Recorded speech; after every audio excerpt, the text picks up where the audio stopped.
Se lasă, le place, vor toate, acolo. Se lasă, le place, vor toate, acolo. Facule, scoate foile, că am adus material bun. Dar după un tun, plecăm ca din tun. Ajungem oricum și intrăm în grup. Aici e foarte plin. Stăm până murim, că știm unde multă lume sunt multe fete, dar noi le căutăm doar pe alea pete. Barman, două rom cu cola, nu uita, asta e parola, că noi n-am pierdut busola, dar tot am găsit creola. Zice, mai faci? Da, ok, vă te dezbraci. Ai dreptate, e foarte cald. Ăștia au oprit aerul condiționat ca să vă facă să vă dezbrăcați, să vă facă să dansați, să vă facă să urlați. Jos, jos, jos. Nu uitați că noaptea de-abia a început. La baie, la fete, concurs de sub. Paco mă întreabă, băi, ești trup? Frăție, cred că am căzut, na.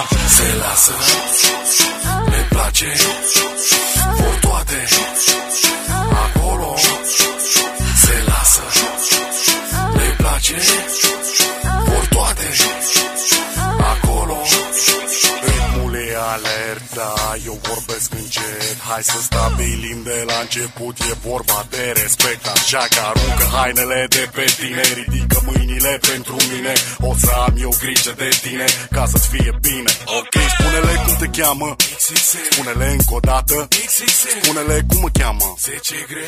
Stau cu ai mei atunci când seara se lasă pentru tine. Eu stau la bar și beau Cuba Libre. Prietena ta îmi dă motive, dar nu vrei să te fuți cu mine, că tenii de vii doi mai mare ca tine. Ar face ea multe, dar n-are cu cine. Vrea adrenalină și antrenament, vrea jos, jos, jos, ca la bombardament. Se lasă, le place, vor toate, acolo.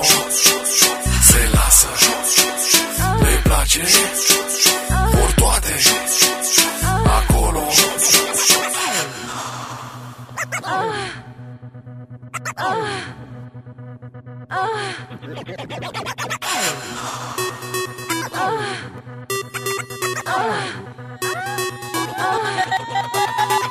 Se lasă,